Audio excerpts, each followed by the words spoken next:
everyone, my name is Lucy Petlack and I'm the author of the Spring and Summer Recipe Collection, and I'm so excited to be with you here today. Spring and summer offers some of the best produce all year round, but the thing is that there's actually delicious produce all year round. So we're going to talk a little bit more about that. We currently live in Northern California, but I lived in Los Angeles for 6 years before we moved up here. And going to these Melissa's Cookbook author events was one of the absolute highlights while we were down there. I learned about loving eggplant from Faye. I learned how to cook eggplant a little bit more from Fairy Day. I obviously needed a lot of help with eggplant, as it were. But I also just had sort of a maturation of my love of produce by working with Melissa's, because while I grew up in Northern California and we did farm stands and we got stuff from our garden and family gardens, Melissa's really opened up my eyes to the wide variety of produce that's out there. And they also let us take produce home. And so I really got to play around with it. And it's funny to talk about playing around with the flavors of vegetables and fruit. But if you have good produce in front of you, the world is your oyster. There's so much deliciousness that can happen. So a little bit about me and really about the magazine. I've been blogging for 10 years, which is kind of wild to think. And while I was focused on food and fashion and some travel for most of that time, in late 2019, I started focusing on sustainable living.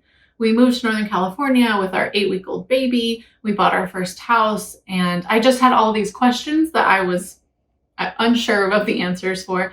And I started researching online, which I wouldn't always recommend. But in this case, it worked out pretty well. So I started thinking about more sustainability focused living. I also was trying to make it work for our life at home, because there are a lot of ways out there to live sustainably, and they're just not all going to work for all of us in the same way. So once I got past the marketing of it and all of the things that are out there, I realized that there are basically 2 ways that we can all live more sustainably, regardless of pretty much everything going on in your life. And the first of these is to buy less new stuff. So I like to say that the most sustainable product is the one that you already own, regardless of if it's made of plastic or if it's old or if it's ugly. It requires no more resources and transportation emissions to get it to you. So keep using it until it can no longer be used anymore. And the second thing that we can do is to avoid food waste. It's estimated that 30 to 40% of all food grown in the United States goes to waste. That's everything from the farm to our kitchen table. So it's not just from our homes.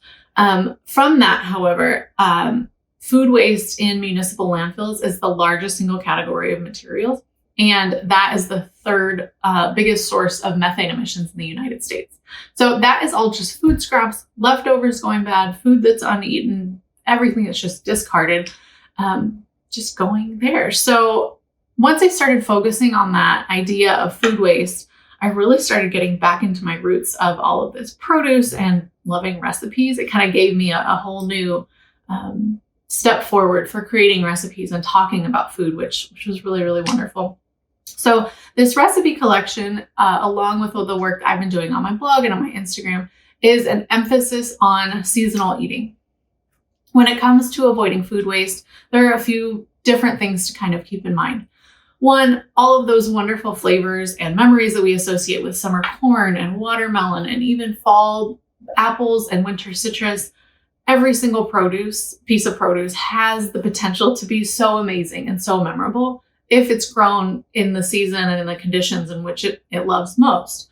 So if we bring home delicious seasonal produce, it's apt to taste better. We'll want to eat it more. It also doesn't have that lengthy transportation time, so that allows us more time to enjoy those goodies at home. But ultimately, regardless of where your produce is grown or where you buy it from, we need to get back in touch with the produce itself. Finding out how it likes to be stored, how long we can really expect it to be stored in our home, and keeping an eye on it. If you have a recipe that calls for half of a bell pepper, you need to make, well, I would just throw the whole bell pepper in there, but that's me, I know.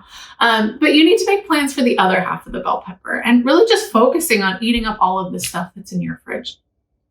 So that was the reasoning and sort of the whole basis behind this recipe collection. There are 18 fruits and vegetables that I feature in here, along with some tips for storage and for enjoying them. Some of them hopefully are just good recipes to kind of help you use everything up. So if you find yourself with cucumbers, you can just open to the cucumber page and find a recipe and make it work to kind of use all of that up. And then the other aspect of it is just emphasizing that seasonality. So there's a cheat sheet on here. I think it's on pages 10 and 11. And it gives you kind of a rundown of what's in season in spring, summer, fall, and winter. And I look at it all the time because for the life of me, I can never remember when grapes are in season. And I also have a 3-year-old who keeps asking me when grapes are in season because he wants them all the time. So anyway, I'm going to switch gears and move into the kitchen, put my apron on. Please, if you would, leave a comment below and tell me your favorite summer produce and how you like to enjoy it. And if you have any comments or questions along the way while we're cooking, please ask. I'm here to answer all your questions and just talk about food.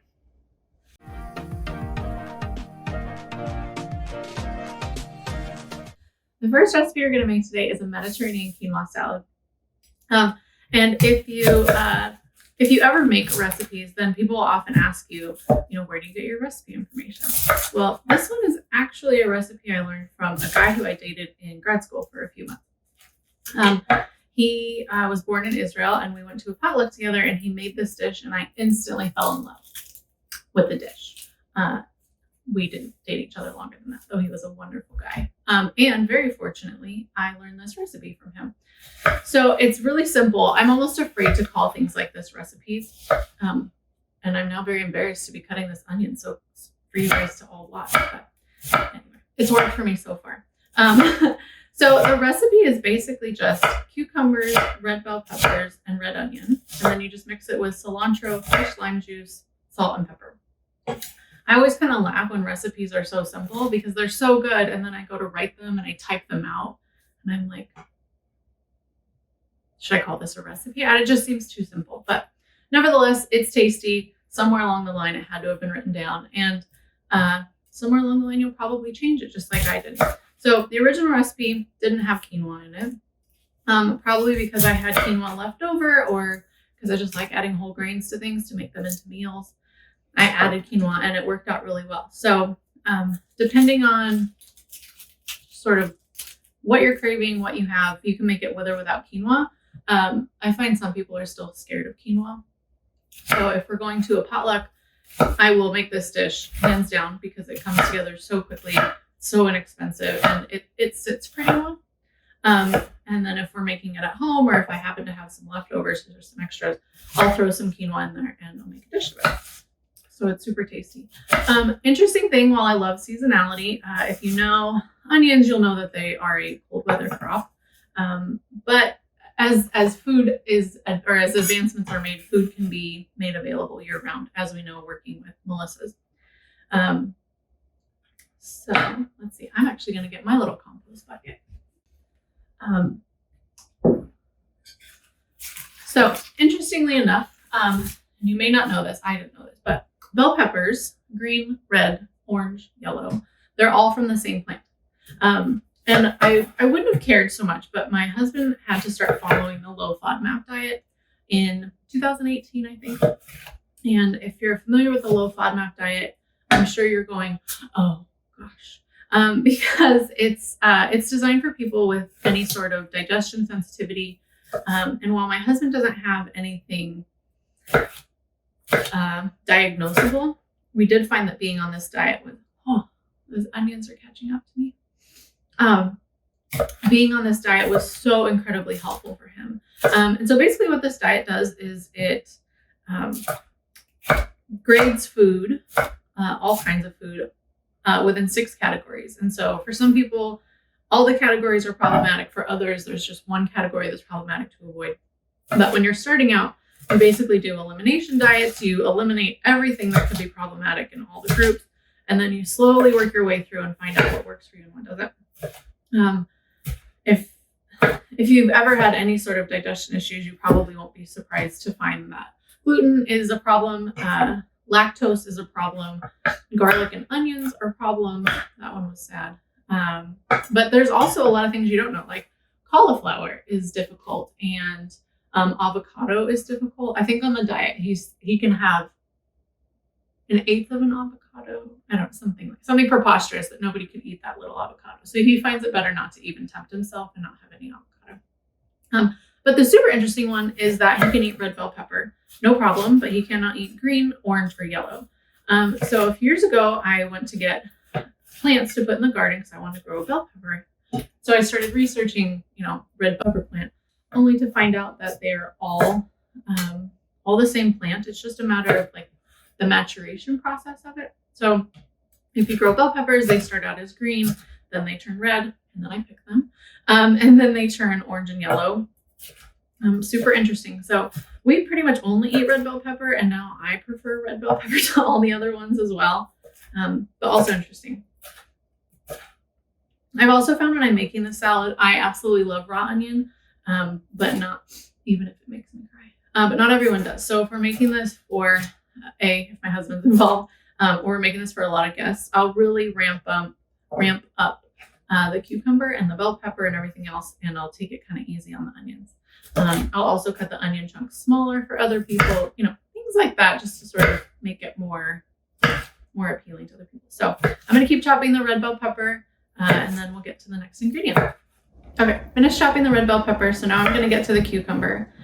Cucumber is a funny thing. I was very unaware growing up that there were different kinds of cucumber, and now I have opinions about cucumbers. I don't know if you know. So there are basically 3 kinds of cucumber that you'll find available just sort of in most grocery stores. And one of them is a more traditional cucumber that has a much thicker skin, much bigger in size. You'll also find English cucumbers, which are long and slender and tend to be wrapped in plastic. This is not an anti-plastic wrap conversation, I promise. And then you can find Persian cucumbers, which are only about this long and about this big. If I have my choice, I always pick the Persian cucumbers, partly because I find that I'm more capable of getting through them in time. And then the English cucumbers, and they're just much more delicate and much easier to eat. Some of the cucumbers that are at farmers markets have good flavor, but the skin's really thick and tough or prickly or all these things. Those are fine too, but they're just a little bit harder for me to eat. If I have a cucumber that is very thick skinned, sometimes what I'll do is I'll peel it, but I won't peel it totally. So I'll peel kind of strips. So it'll be less skin, but not no skin, because there's so much good fiber and nutrients in skin that it just hurts my soul to get rid of it all. But anyway, so yeah, that's the cucumber thing. I'm actually attempting to grow Persian cucumbers in my garden. But man, those suckers like a lot of water, and I feel like it and I are just not on the same page about the watering and the sun and all that stuff. So I thought gardening would relax me, and sometimes it's very stressful, I have to tell you. Okay, I'm gonna chop all this up there. I find cucumbers, as well as like fresh herbs, are the things that used to be the biggest trouble for me. I get them, I love them, but I just wouldn't finish them. Like the last little bit would just wander to the back of the vegetable drawer, and that would kind of be the end of that. And then I'd find it later, kind of slimy, kind of disgusting. But I'm trying my best. So now, 1, I'm trying to be more mindful of that. But 2, I also know how to make cucumber juice now, which is really fun. So you actually just peel the cucumbers and then put the rest of it into a blender or a food processor, and then puree it as much as you can, and then strain it, and you'll get cucumber juice. It's good on its own, I think. Not sweet, not everyone would like it. It definitely tastes like cucumbers, but I think it's good. It's also good mixed into like a cucumber lemonade, or you can make a cocktail out of it or a mocktail out of it. Super tasty. You can put it in juice or smoothies or whatever your libation of choice is at any given time of day. Cucumber juice is probably a really good choice for it. All right. Okay, so from here, I'm actually just going to add lime juice, salt, pepper, and then chop up cilantro, and olive oil. Mix it all together, and I'll show you what it's going to look like. So now we're just going to squeeze in all the lime juice. I find that squeezing limes is a really great way to get rid of any stress. One of the things that really sort of inspired my seasonal eating focus, I guess, was that I started to realize that A, I didn't know when things were in season, like the grapes that I mentioned. And B, a lot of the dishes and recipes that I associated with various seasons around the year weren't when the produce was in season. And so the biggest one of that is moving up to Sacramento. We had just befriended so many neighbors that had citrus trees. And I realized that January, February is citrus season. And yet I associate lemonade with summer. and being hot. And it was just sort of an eye-opening experience. Not that there aren't easily citrus trees giving you juice and a bunch of, not juice, giving you fruit and a bunch of goodness for much longer than that season, but their season is really winter, just like when oranges are good. So what I've started to do as much as I can is I say yes to any offers of oranges and lemons in those winter months. And I juice a bunch of them, and then I just put them in ice cube trays in various sizes in the freezer. So I have some that are like standard ice cube sizes. Those ones are really good if I want to just throw a little bit into a marinade or a salad dressing or something like that. And then I have bigger ice cubes, probably more like this size. And that's what I'll use if I ever want to do like a lemonade or something like that. So lemon juice lasts a really long time in your freezer. It tastes best if it's used within about 6 months. So anyway, and then the same thing goes with orange juice and sort of things like that. So if you're one of those lucky people that has a citrus tree and you get just sort of overwhelmed with it all in the winter, that's a really good way to kind of take advantage of it and not have to lose so many. So anyway, I'm gonna wipe this on my apron. Don't tell anybody. Okay. So anyway, and then you add the olive oil in. Years ago, I remember hearing like on food cooking shows and stuff like that, use good olive oil, and I had no idea what they were talking about. And then I had good olive oil, and now I know exactly what they're talking about. So if you ever get the chance, I would highly encourage you to go olive oil tasting. I know if you haven't done it, you're probably thinking that that's the silliest thing that I'm going to say today. We'll see. But if you have done it, then you know it's really fun. So just like wine tasting, you kind of move through the flavors and you start to taste the varying differences of it. If you also get the chance, I would encourage you to do a tasting between sort of like a standard, I don't even know what you would call it. I don't know, an olive oil available in a grocery store, probably in a clear bottle, probably more yellow. Taste that and see how your mouth feels versus tasting a really good olive oil and see how your mouth feels, because a really good olive oil is not oily. And a really good olive oil, it makes the world go round, I think. And just like any good cook, I don't think I've measured this recipe since I first wrote it out years ago. So as my husband makes fun of me because I cannot follow a recipe as is, I have to change something in there. So I'm going to go wash off my hands and then I'll mix it up and I'll add the quinoa and you can see exactly what it looks like. Now, as I mentioned, when I make this for a potluck or anything like that, this is the salad. This is it. And I end it here and that works really well. If I'm making it at home or if I have any extra, I do like to add in quinoa. So this is tricolor quinoa. Quinoa comes in a few different colors. I always like the tricolor. Partly I think the color is nice, but I find that the golden quinoa, maybe it has like the earthiest flavor. I don't know if that's a thing, but to me it has the most earthy flavor and it's not as easy to enjoy. And while my husband can eat quinoa on his diet, it's not his favorite, shockingly. And so what I like to do is actually just mix quinoa in with my rice. So I cook it just as I would cook the rest of my rice, but I might do half quinoa, half rice, or 2/3 rice, 1/3 quinoa. Full disclosure, a lot of times I'll do 1/3 white rice, 1/3 brown rice, and 1/3 quinoa. And everybody's fine with it. It's got like the nice basic white rice starchiness in there that's good. It's got some brown rice in there, and then it's got some quinoa in there, which is really, really tasty. And when our little guy was really averse to eating most kinds of protein, I liked having the quinoa in the rice because it added a little bit more protein in there. So I'm not even going to plate this. It's so beautiful just as is. So good. It'll last a few days.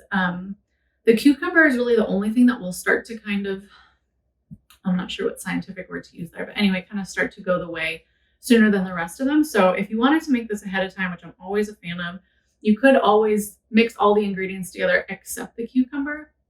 And then maybe closer to when you're going to serve it or take it to your potluck, cut the cucumber up and mix it in and it should be fine. And then just adjust olive oil or salt and pepper to taste. So that's the first one. My favorite absolute summer go-to dish. It always gets gobbled down anytime we share it with anybody. And oftentimes I'm asked for the recipe. So thankfully it's in print now. Okay, I'm going to clean up and we'll do the next recipe, which is one of my absolute favorites.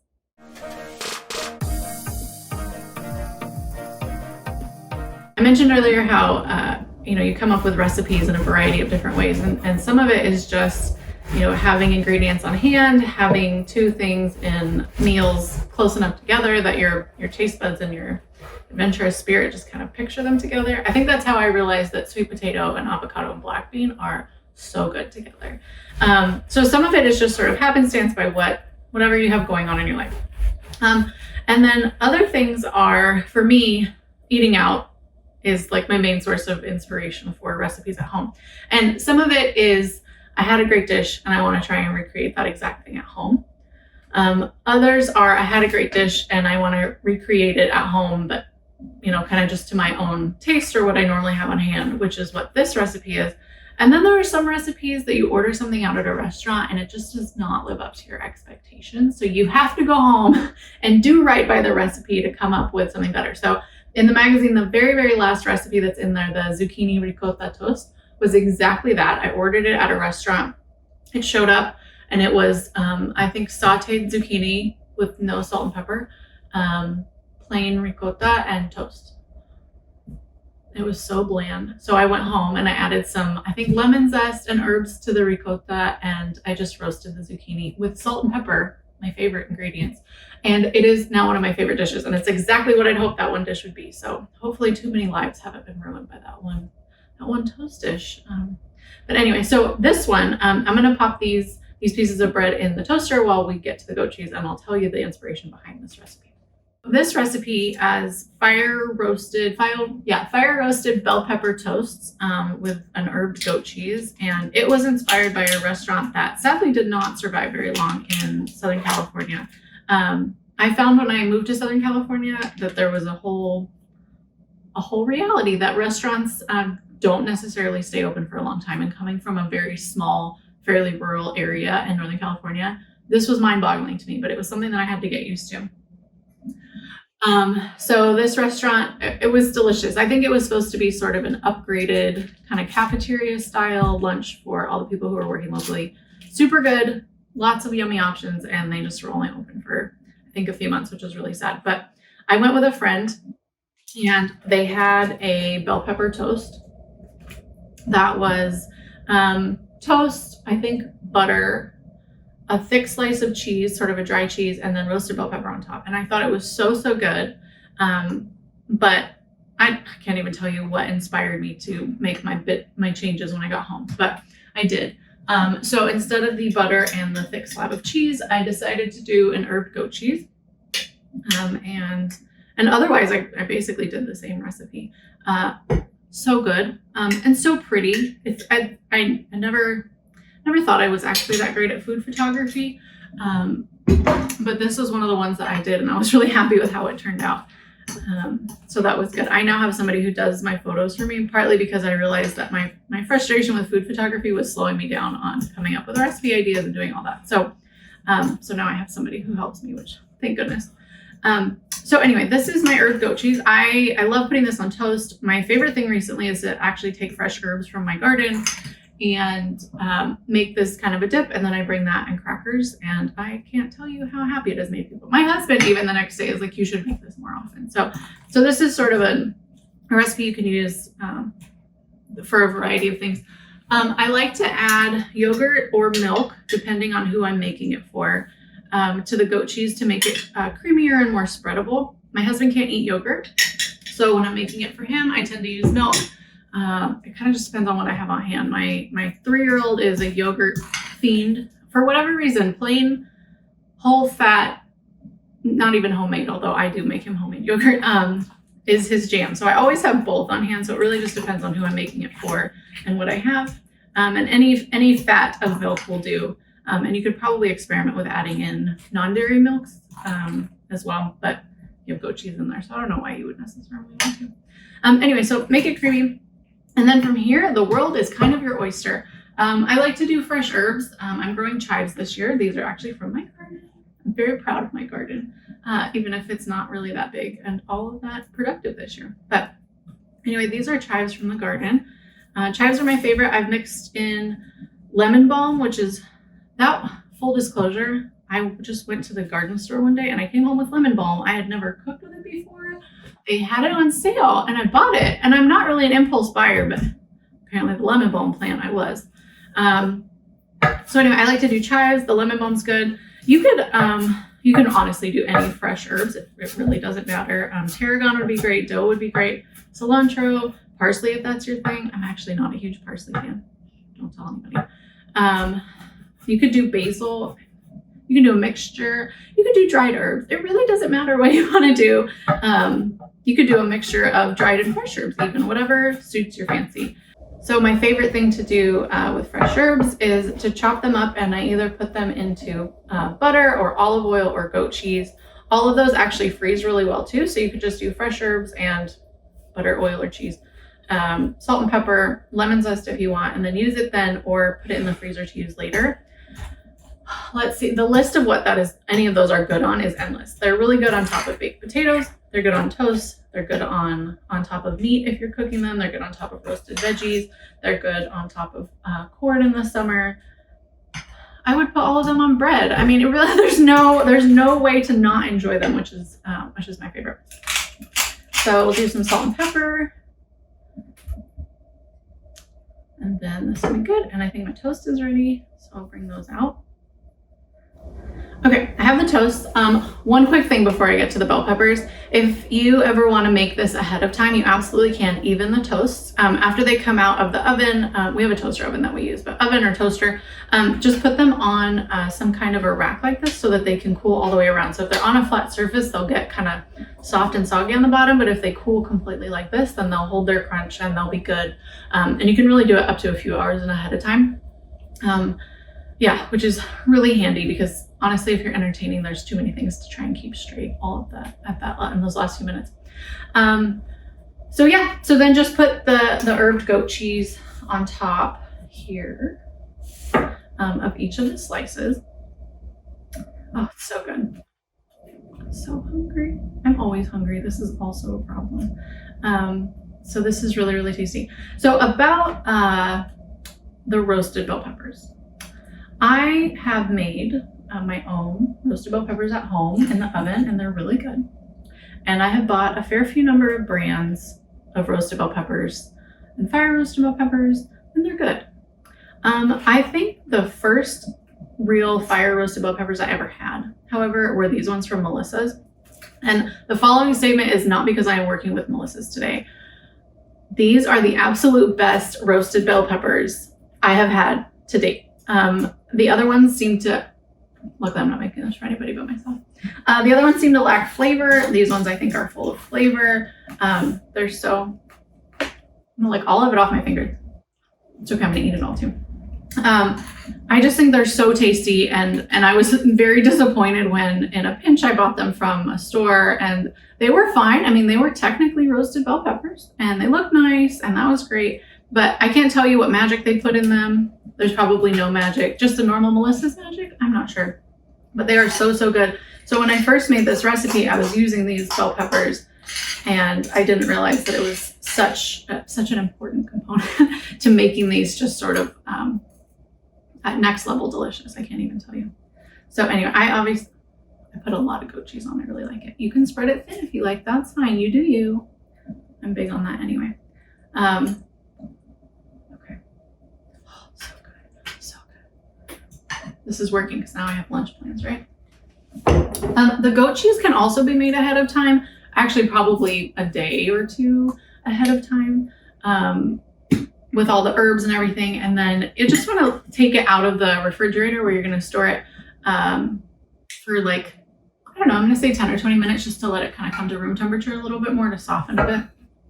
And then it'll go on the toast easily. And then obviously the bell peppers are done ahead of time. So the actual assembly of the dish before you're going to serve it is not that much. I'll just do two over here to wait. So this is also really handy that I'm not cooking for anybody else. So I can just use my fingers for everything. Ooh, okay. So you're just going to kind of place them on top, and depending on how hearty you want this to be or how finger foody you want it to be, you can add as many or as few as you like. I like to do the bigger chunks. Of course, then you can always snack on big chunk. Snack on the little chunks. So yeah, okay. And I do actually, the big chunks I'll break up so that they sit more nicely on a piece of toast. Probably like a quarter pepper on each is good. Oh, see, it has those like fire roasted bits on there that food is so much of food is just looking at it, and so it makes it look so good. Okay, do these real quick. Boop. And then you can serve them like this. I think they're gorgeous. I've finished them off with sesame seeds before. I finished them off just with more fresh herbs on top. You can do whatever you like, which is really good. My fingers are gonna get really dirty down in here, but that's okay because we're just about done. Yeah. So anyway, that's the dish. It's so easy. I think on a really hot night, you could very easily make this for dinner. You could do a salad with it if you want. You could do fruit with it. You could just make 2 pieces for yourself and call it a day. I'm for it because it gets really hot here in Sacramento and cooking dinner isn't always the easiest option. So I hope you enjoyed making those 2 recipes with me today. They're both very simple, very basic, and a really great way to just showcase and use up all the summer produce that's available right now. This is the spring and summer recipe collection. Once again, it's available for purchase right now. The fall and winter companion collection will be out in just a few short weeks. I think that this is a great collection to have on hand, whether you need a quick reference for how to store something or an easy recipe to use something up that's in your refrigerator. It's also a wonderful idea as a thank you gift or as a thinking of you. Give it by itself or give it with some seasonal produce or even another local gift to go with it. I can't wait to hear what you all think of the recipes and what you end up making. I always want to live and help others live more sustainably, whether it's starting small or making really big changes. So I can't wait to connect with you on Instagram or on email. Please reach out with any comments or questions, and I hope you have a wonderful day. Thank you again. Bye.